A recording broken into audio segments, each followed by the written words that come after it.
Assalamu alaikum and welcome to PTV World special transmission on the developing situation in Iran. According to latest reports now, Israel has launched missile strikes and air raids on Iran's nuclear sites, including Natanz and Fordow, killing 6 nuclear scientists. Explosions have also rocked multiple cities, with Tehran seeing major fires and, of course, launching new attacks on the Iranian city of Tabriz in northwestern Iran. Iran's Chief of Army Staff, Major General Mohammad Bagheri, Chief Commander of Iranian Revolutionary Guard Corps, Major General Hossein Salami, and several other military and civilian figures have also been assassinated in these Israeli strikes in Tehran. Iran's Supreme Leader Ayatollah Ali Khamenei has named Mohammad Pakpour to replace Hossein Salami as commander of the Islamic Revolutionary Guard Corps, and Abdurrahim Mousavi to replace Mohammad Bagheri as the Chief of Staff of the Iranian Armed Forces as well. Top military leaders, scientists and nuclear sites have been targeted in this unprovoked aggression by Israel on attacks against the Islamic Republic of Iran. Top military leaders, scientists and nuclear sites have been targeted. According to these latest reports, we bring you the developing situation as well.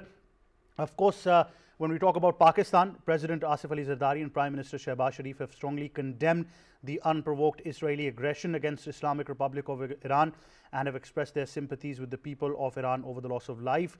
Both houses of the Parliament for Pakistan have also unanimously adopted resolutions condemning Israel's aggressive and unprovoked attacks on Iran as well. On the international front, we see the UN Secretary General Antonio Guterres condemning the military escalation in the Middle East, expressing concern on Israeli attacks on nuclear installations in Iran as well. We'll keep updating you with all the latest news as well. Now, to discuss this further, we've been joined by analyst Muneeb Qadir. Muneeb Saab, Assalamu alaikum. Welcome to PTV World. Wa alaikum assalam. Right, Muneeb Saab, what would you like to highlight of the developing situation so far, and what is the world currently seeing at the moment? I mean, it just adds to the uncertainty that we're already experiencing all across the globe. And I keep on saying that perhaps this is a foretelling of the Third World War. If I don't sound too melodramatic, it's because, for the last 3 years, there's been war going on in Europe via Russia and Ukraine conflict. And then the humanitarian crisis in Gaza. There has been absolutely no stopping the humanitarian crisis, which has been wreaked upon civilians of Gaza because of Israel's belligerent attitude. But now today, when Israel launched an unprovoked attack on Iran, aimed at dozens of targets, including their nuclear facilities, military commanders and scientists, etc., I think that just adds to the sense of insecurity that we're experiencing all across the world, and also the sense that, the international rules-based system is breaking down. So I see it as very concerning, and it doesn't help at all when Donald Trump posts on his social media that he is going to actually add more intensity to the aggression that we've seen coming from Israel. And Donald Trump has said that Iran will have to agree upon a nuclear deal. Well, then why did Trump, during his first presidency, back out of the JCPOA, the Iran nuclear deal that had been signed during Obama's term into 2015? So I think that it's very unfortunate what is going on.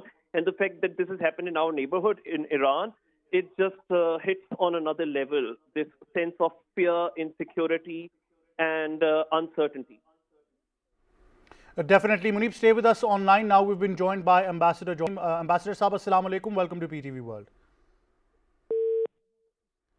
Right, we're having trouble. We'll try to get Ambassador Saleem back with us online. Now, Muneeb, as you highlighted that this uncertainty further prevails as well, and you also highlighted the US current stance as well at the moment. Now, if we turn the clock a while back, we've seen that negotiations were progressing slowly, although the Halton negotiations took place a while ago when we talk about the negotiations between Iran and world powers, but including the International Atomic Energy Agency as well and various world powers.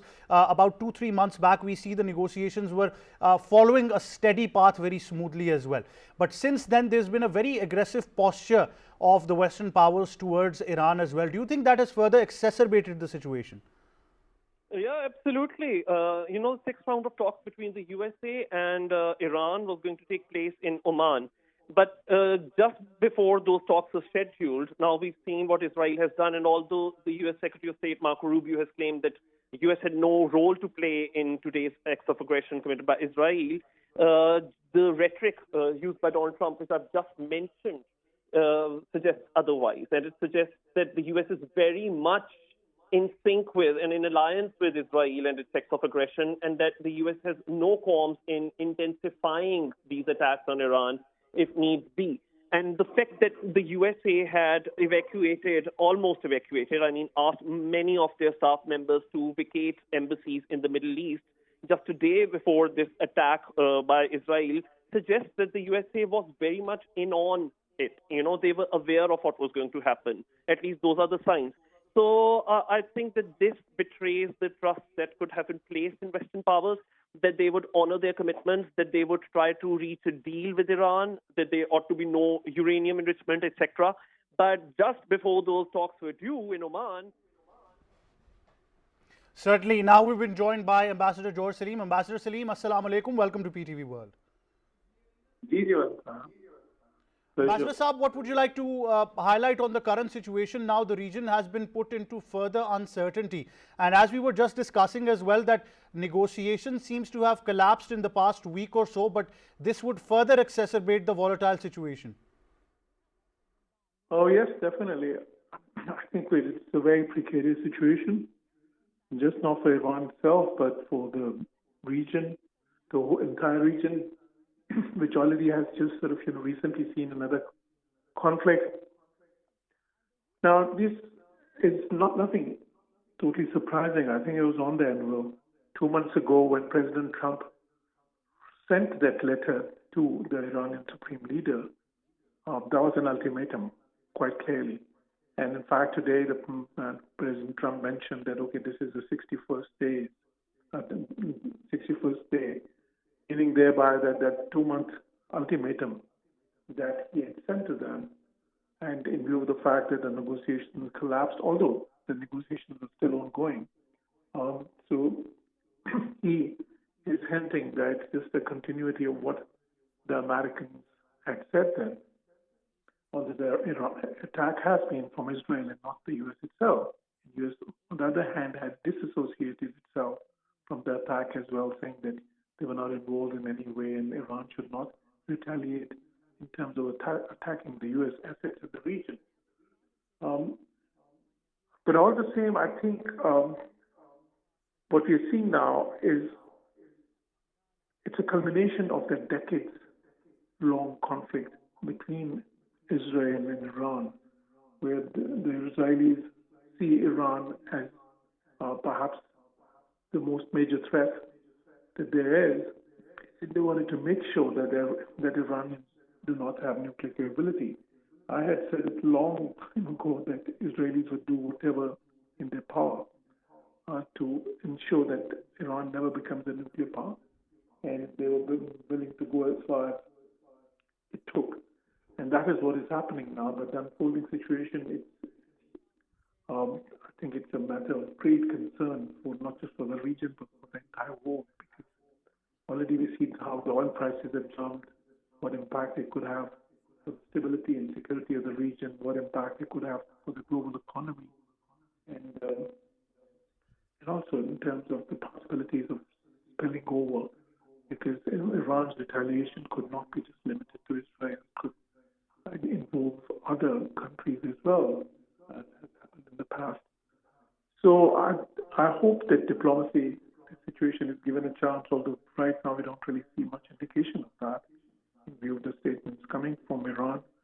But still, the fact is that diplomacy would still be the best option out of the current scenario, because Iran does not really have a whole range of benign options, I would say. Whatever options they have in terms of retaliation carry ominous repercussions for them and for others. So it's very hard to sort of, at this moment in time, for Iranian policymakers, it will be some very hard choices. And I think they need to be very cautious and very well calibrated in terms of whatever policy response they come up with, because this could really lead to something which is far, far bigger than what Iran and Israel have experienced in the past in terms of their acrimonies. And in terms of the actual potential for conflict, that always was there. So we hope that sanity will prevail in the end. And although what Israel has done, it is quite clearly a violation of Iran's territorial integrity and sovereignty and international law and charter and all the values that international order is based on. But still, in terms of the realities of the situation, it was sort of, be very difficult and very challenging for Iran to navigate its way out of the situation with its Certainly. Thank you very much, Ambassador Jauhar Saleem, for talking dignity to us and on its PTV military World. power Ambassador and Jauhar, of course, giving to us. his analysis of the situation as well. Now we further once again update you on the current situation as well, where we now obviously see Iran's perspective as well, as their Supreme Leader Ayatollah Sayyid Ali Khamenei has warned that Israel will receive a severe punishment for its military strikes that have resulted in the deaths of a number of Iranian military commanders and scientists. In a message, he also said the Zionist regime must wait for a harsh punishment after committing the crime and revealing its evil nature. The Iranian government has also issued a strong condemnation, saying retaliation is not only our right, it is inevitable, but it further said that military, legal and diplomatic measures are also underway. Muneeb, are you still with us? Hello? Yes, Muneeb. So, Muneeb, the Iranian government, as they say, that military, legal and diplomatic measures are underway. What is the diplomatic course of action that we can gauge from here? Because obviously Iran has already announced that it is not going to take part in any further negotiations that were due to take place with the United States on the Iranian nuclear deal as well. But right now, as they mention, that a severe punishment must also be put out to the Zionist regime, and at the same time mentioning that legal and diplomatic measures are also underway. So what can we gauge on the diplomatic front for Iran? I mean, there's a grave threat of increased escalation between Iran and Israel now and all of Israel's backers. And you asked me what diplomatic steps could be expected. Well, this matter needs to be raised at the United Nations level. It is something that ought to go to the Security Council, because until Chapter 7 of the UN Charter, it's the Security Council which is responsible for upholding international peace and security. And what Israel just did today in Iran breached their territorial integrity and committed an act of aggression, that automatically means that they have fallen foul of the UN Charter. So that is one avenue that Iran must explore, definitely, because the thing is that if we set this precedent that one country or one state or one self-proclaimed state, they just go into another's territory and then they launch attacks there, and that too unprovoked, then there would be absolutely no security for any country, and there would be no respect for political independence and territorial integrity of any other country. And Iran backing out of any possible nuclear talks, I mean, that is very understandable, because one after another, there have been series of betrayals. Like I mentioned, in 2015, an Iran nuclear deal had been agreed upon, and then the Trump presidency came in and the Trump administration backed out of it. So what's the guarantee that even now the Western supreme powers are going to honor their promises? And I've just noticed that Trump had also stated that he had given some 60-day ultimatum to Iran. How could you have given an ultimatum and then also have expected that talks would go on? So, and let's not forget that on a couple of years ago, on 3rd January 2020, Trump's administration had killed General Qasem Soleimani via drone strike in Iran. And that at that time as well, there was going to be huge escalation, and it was brought down, and the temperatures were brought down. But how many times is this going to be done?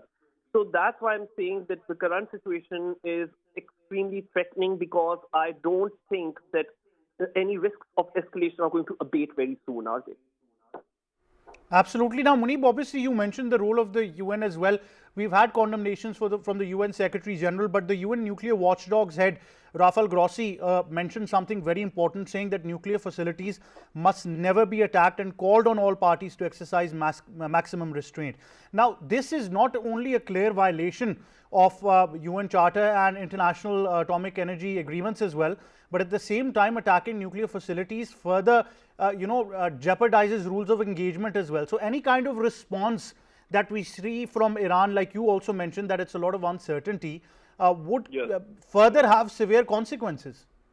I mean, the fact that the Iranian, Ayatollah, the supreme leader of Iran, has said that there's going to be severe punishment, that shows that they are in the mood to retaliate. But then, that's exactly what I'm lamenting, that the age of diplomacy, the age of relying on international law to solve your international disputes is over, unfortunately. And everybody's now talking about revenge. Everybody's talking about reprisals and retaliations.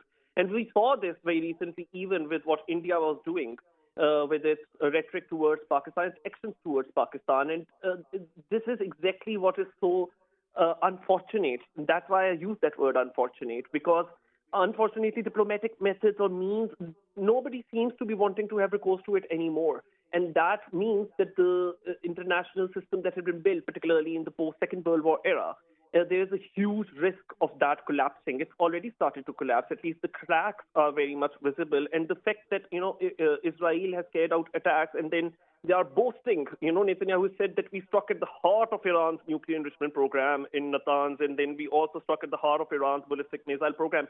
This kind of rhetoric only adds further, it's going to exacerbate the situation, and that is what I, as an observer, am very worried about.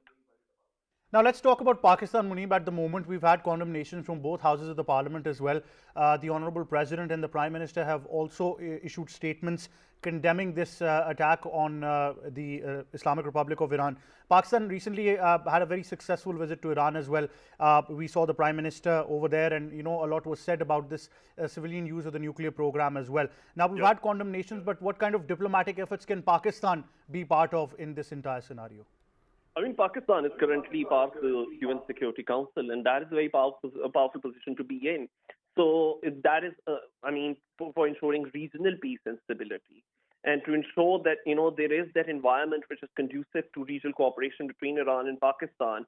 The fact that it hit so hard to home, the fact that it's just in our neighborhood that Israel has launched its act of aggression means that this is something which does matter, must matter a lot to Pakistan, and I think that they can leverage their position within the United Nations, which they currently enjoy. They've also been appointed, in security in United Nations committees to deal with anti-terrorism, and I think that acts of aggression have a very close link to acts of terrorism. So the fact that Pakistan is gaining leverage internationally, Pakistan has itself recently come out of a 4-day war, which was going to only get worse, means that Pakistan is in a very good position to understand the risks and the stakes that are here. So I think that they need to raise their the voices which have been raised within National Assembly in Pakistan internally. Now, this is exactly the kind of narrative that Pakistan needs to take up internationally as well, and I think that Pakistan can play a very important role in that regard. So yeah. Like you mentioned as well, that Pakistan can play a very pivotal role in this entire scenario as far as diplomatic efforts are concerned as well. But if we wind the clock back and we remember the assassination of General Qasem Soleimani, and then further onwards as well, there were targeted strikes in Iran, which were of course retaliated in kind. But that situation was neutralized very quickly, so we didn't see any further escalation. So could this be a simple case, although I understand it's very difficult to gauge that there is a retaliatory strike, but then again the situation is neutralized, or do you feel that there is a grave danger of it spiraling out of control in the region? I mean, I wish that it doesn't escalate any further. I wish that it doesn't get any worse. But unfortunately, I think that, back in 2020, when General Qasem Soleimani had been killed through U.S. strikes, at that time it was clear America had, Donald Trump had announced it was America which did it, and there was no controversy about who really did it. But at the current moment, there is a whole Middle Eastern context going on, and that context is the humanitarian crisis in Gaza post 7th October 2023. So it means that it's not just the US-Iran conflict. It's actually an Israel-US-Iran conflict, and that also means that a lot of the tensions which have been going on in Middle East, particularly after 7th October, the events which followed afterwards, a combination of all these events and factors is exactly what has led to the escalation which has taken place today in Iran.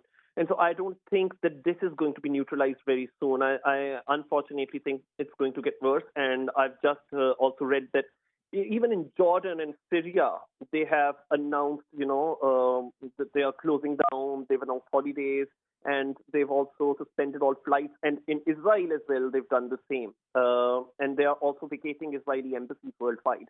This signals something very serious which is about to happen. So I hope that it doesn't come to pass.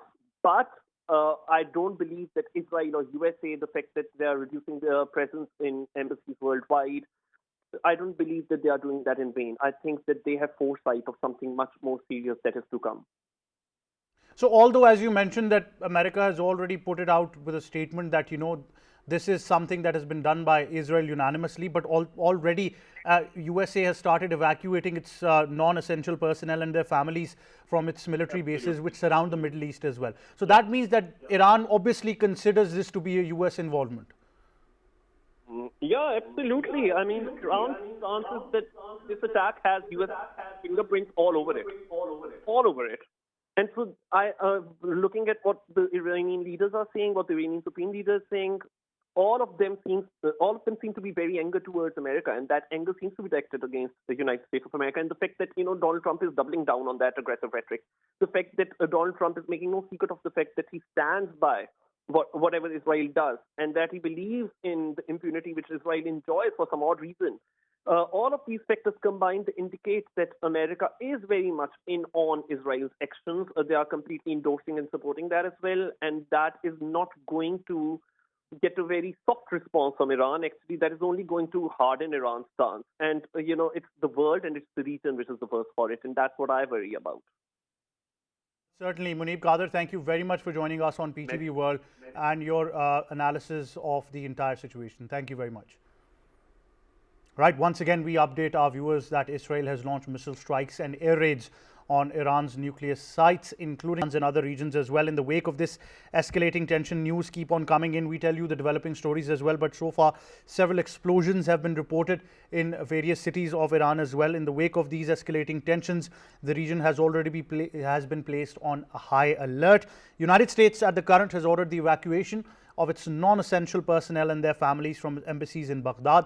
Similar measures have also been taken place in Bahrain, Kuwait, where US military personnel's families have also been recalled and are being evacuated. As far as Pakistan is concerned, we've had statements of condemnation from the Honourable President Asif Ali Zardari, the Honourable Prime Minister Shehbaz Sharif, and also both houses of the Parliament, of course the National Assembly and the Senate, have also unanimously adopted resolutions condemning these Israeli attacks of aggression on Iran. And of course, we also tell you that Iran's stance is very, very clear at the moment. They've vowed to significantly increase their output of enriched uranium in defiance of any US demands ahead of a round of nuclear talks that were, of course, shrouded and amidst reports of an imminent attack as well. If we talk about Iranian Foreign Minister Abbas Araghchi, who vowed to defend the rights of his country's citizens in a sixth round of talks that were planned as well. Although we, of course, have the news that keeps on coming in, we tell you the developing stories as well. But as international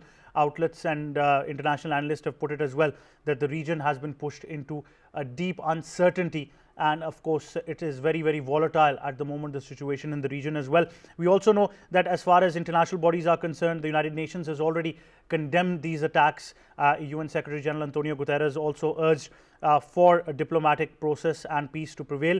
He also urged both sides to, of course, optimize restraint as well.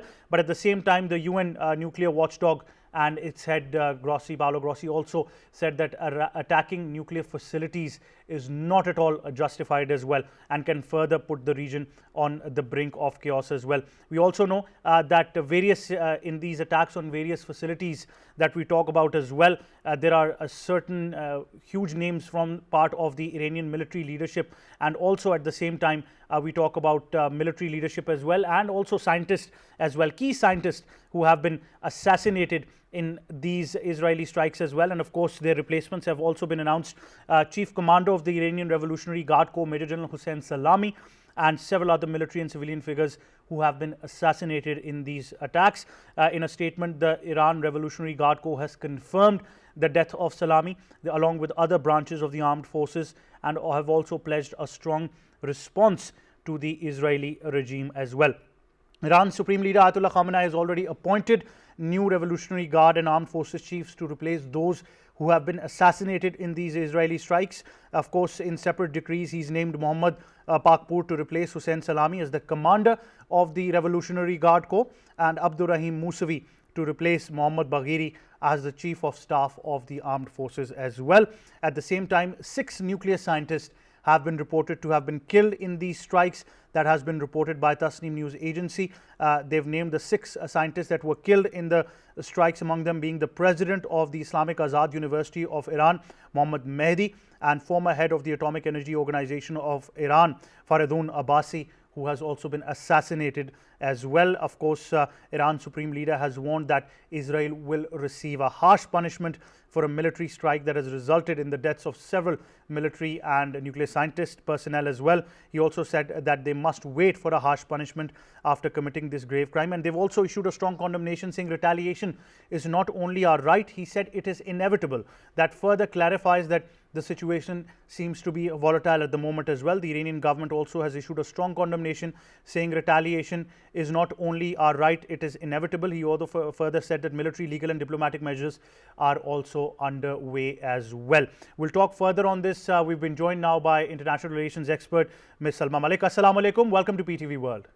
Thank you so much.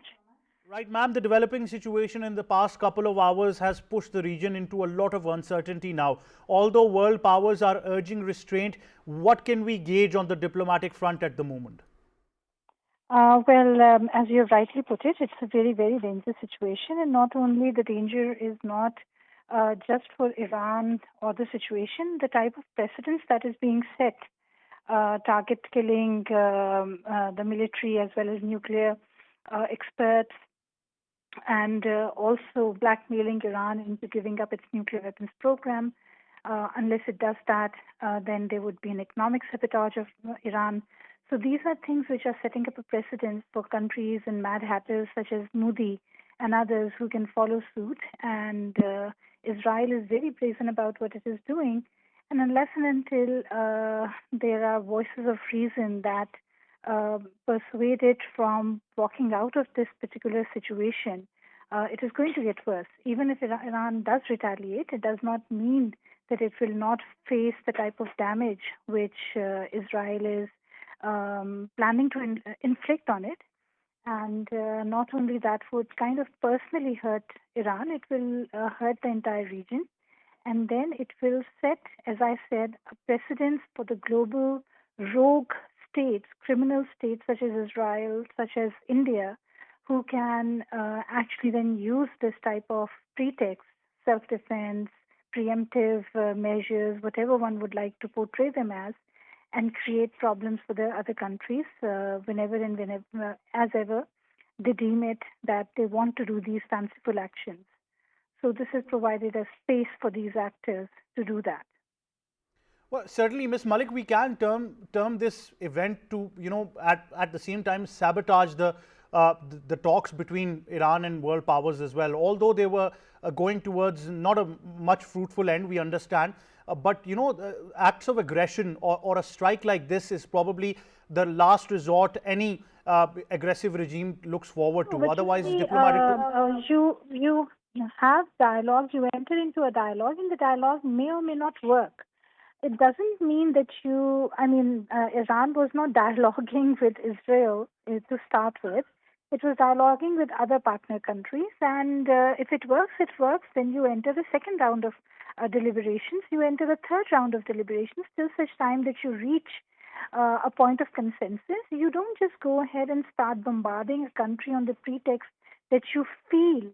And the feeling is something very subjective, that you feel that this country is going to attack you, or it's inimical to your personal interest.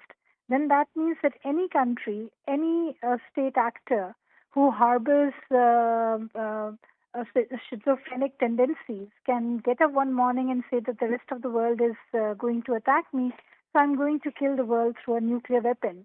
Is that how it works? This is not how it works. Israel is a rogue actor which has totally gone rabid, and it is going beyond the rabid thing, and is forced to think as to the type of, God forbid, Holocaust that the Jewish nation faced. Have they really learned any lesson from that? What are they trying to inflict on the people? And as I said, this also provides ideas to crazy mad hatters, rabid mad hatters like Narendra Modi, who use flimsy pretexts, who kill their own people under false or through false flag operations, blame it on a country, on their neighborhood, and they initiate attack without realizing that both the countries in this point are nuclear neighbors, and the cost of conflict is extremely, extremely high. Well, So this can certainly. lead to any situation. Certainly. We have to, Ms. Malik, at the same time gauge Pakistan's diplomatic efforts as well. Pakistan has already issued statements of condemnation coming from both houses of the parliament and including the top Absolutely. leadership as well. Pakistan is also part of the UN Security Council, and we also know that the UN at large has already condemned it. What kind of diplomatic efforts can we see now in the next 24 hours which can neutralize the situation? Well, you see, as in the case of India and Pakistan as well, the country that really mattered and whose intervention really helped was the United States of America. And in this case, also, the US has to be more impartial than just say that don't hurt any of our assets. If you do, then you face the consequences. Don't do this. You have to play, if you want to be the global leader, then the global leadership should not only be through coercion or through being a bully. The global leadership also realizes that you maintain global peace and global order. And Iran was not doing anything.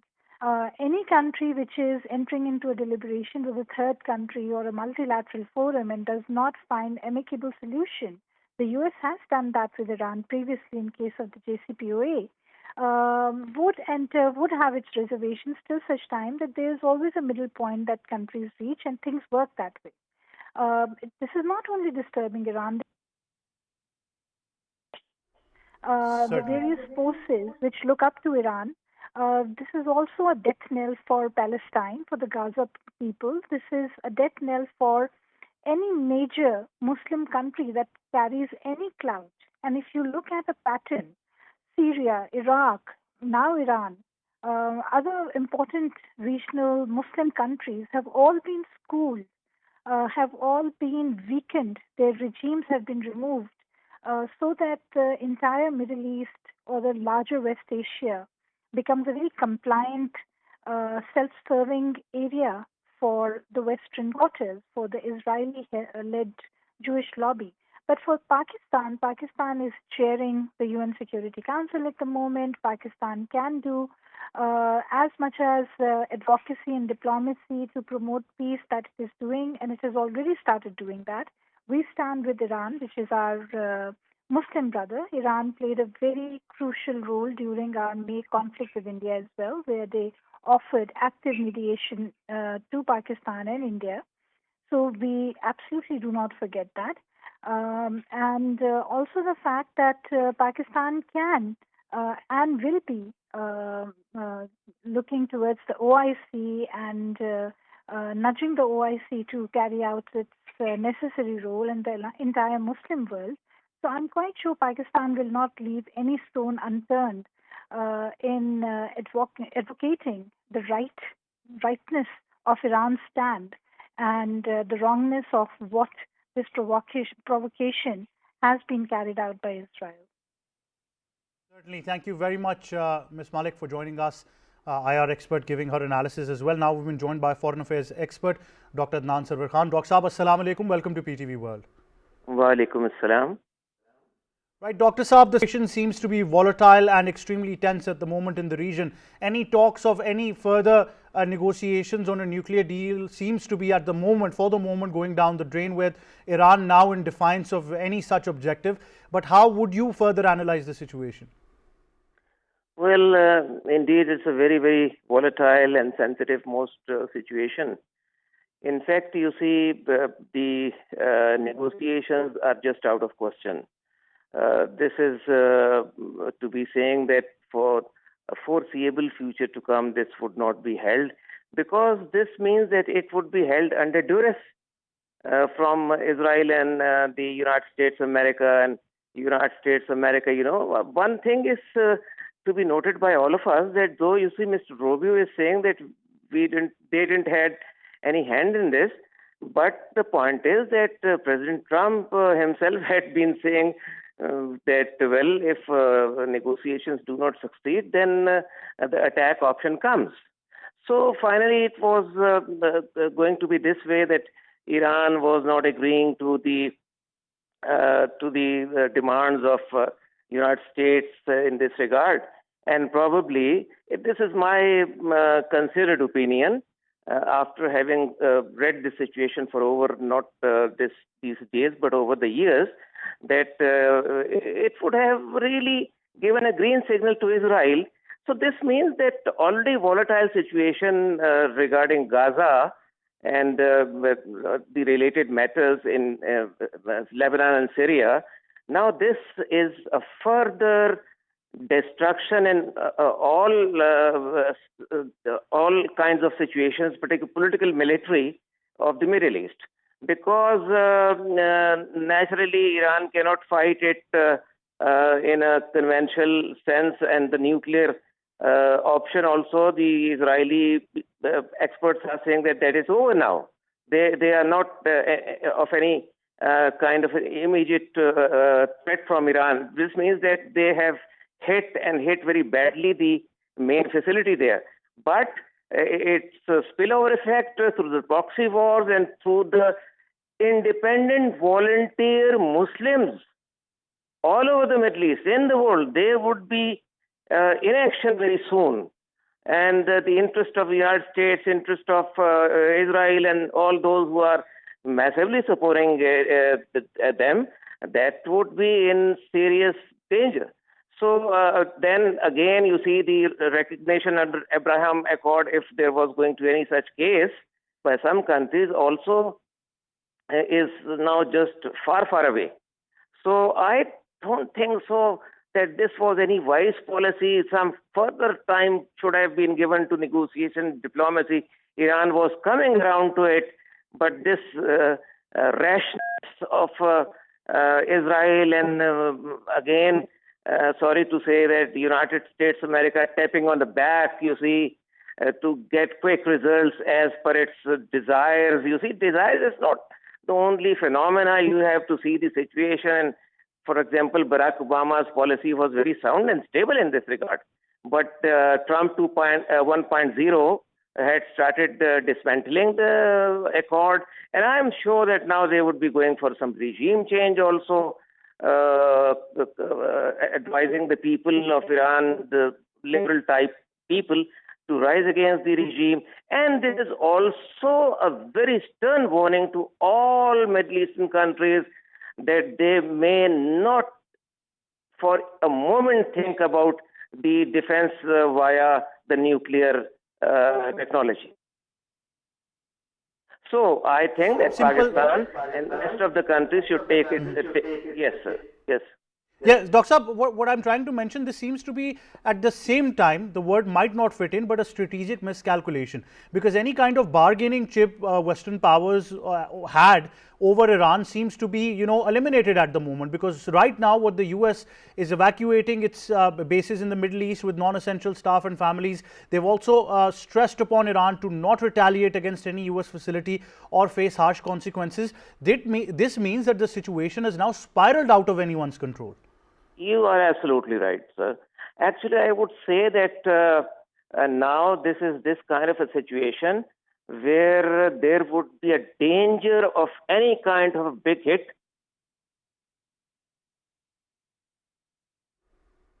Any kind of a big hit by Iran any moment. And the United States and Iran, whatever they had some kind of a leverage on one another is over. But I would say that the OIC and the Arab League and the entire Muslim world, countries like Jordan notwithstanding, the others which are unfortunately very, very pro-Israel, they must be rendering fullest support to Iran, because Iran is a part of the Ummah, and they ought not to be now going back to some of their small kind of political misunderstandings, the Arab world and Iran. And they should, because if this is not done at this symbolic level, and I'm glad that Saudi Arabia has been condemning it, this they had never done. And in addition to that, you see, I think the Gulf country also, in particular UAE, it has got the diplomatic relations with it under Abraham Accord. It must be giving some strong signal they had been saying that by their recognition, Israel would become quite lenient towards this case. But it has become more aggressive. So what they have gained through all this. So I would say that fullest support at political diplomatic level, and then things would move further. But I'm also sure that somehow Iran may not be just looking at its destruction and licking its wounds, and would be still going for something big.